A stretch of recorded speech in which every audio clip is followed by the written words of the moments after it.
Hello mga kakusina, another day, another vlog. So for today's video nga ay magluluto nga ako ng ginataang tulingan. So lalagyan ko nga ito ng puso ng saging. Nahiwa na nga namin dyan yung puso ng saging. So itatabi ko lang muna ito at magpapaksiw muna ako ng tulingan. Namiss nga namin magluto ng ginataan kaya naman naisip ko na ito nga ang lutuin. Kayo mga kakusina, mahilig din ba kayo magluto ng ginataan? Nung nailagay ko na nga yung isda sa kawali, binagburan ko na nga ito ng asin. Isinunod ko na nga yung ibang mga rekado katulad ng sibuyas, bawang at luya, ganun din ang siling green. Pagkatapos ko nga ilagay yung ibang mga rekado, nilagyan ko na nga ito ng suka. Ang suka ko nga ditong gamit ay sukang tuba, sugaling pa ito ng summer.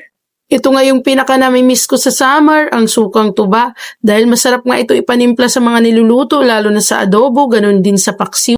Dahil nagbibigay nga ito ng kakaibang lasa, lalo na kung lasang-lasa mo ang sukang tuba. Kaya salamat sa ate ko na nagpadala sa akin ng suka galing pang summer. Salamat! Hindi nga talaga ako kinalimutan na padalhan ako ng suka at iyon nga ang billing ko sa kanya. Kaya naman gusto ko magpasalamat sa ate ko, Ate Nancy, salamat sa suka. At habang pinapaksiw ko nga yung tulingan, lalamasin ko nga muna sa asin itong puso ng saging. Ang purpose nga kaya nilalamas ang puso ng saging sa asin para matanggal ang dagta nito.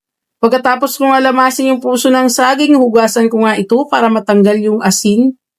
Hinugasan ko nga ito ng mabuti para matanggal lahat ng asin na inilagay ko kanina. Dahil tapos ko na nga hugasan yung puso ng saging, binalikan ko na nga itong pinapaksiw ko kanina. Dahil wala na nga itong sabaw at luto na, ilalagay ko na nga itong puso ng saging.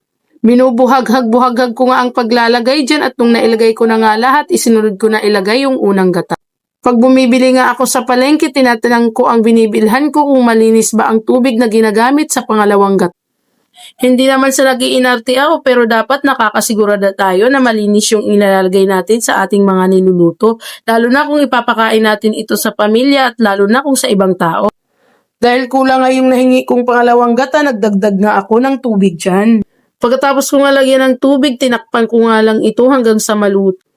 Pagkaraan niya ng ilang minuto, binilikan ko na nga ito kaya wala na yung sabaw.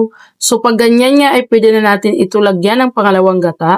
Siyempre tinikman ko din ito kung okay na ba yung lasa. Dahil okay na nga yung lasa, nilagay ko na nga yung purong gata. Dahil sa tingin ko nga kulang yung purong gata, nagdagdag nga ako dito ng kaunting tubig. Para nga hindi matuyuan agad at para may sabaw-sabaw yung ginataang tulingan. Baka nga magtaka kayo bakit buo-buo yung aking gata, nilagay ko nga ito sa freezer para hindi masira dahil maaga ko nga itong nabili. Tinakpan ko na nga ito at aantayin ko nga lang itong kumulo.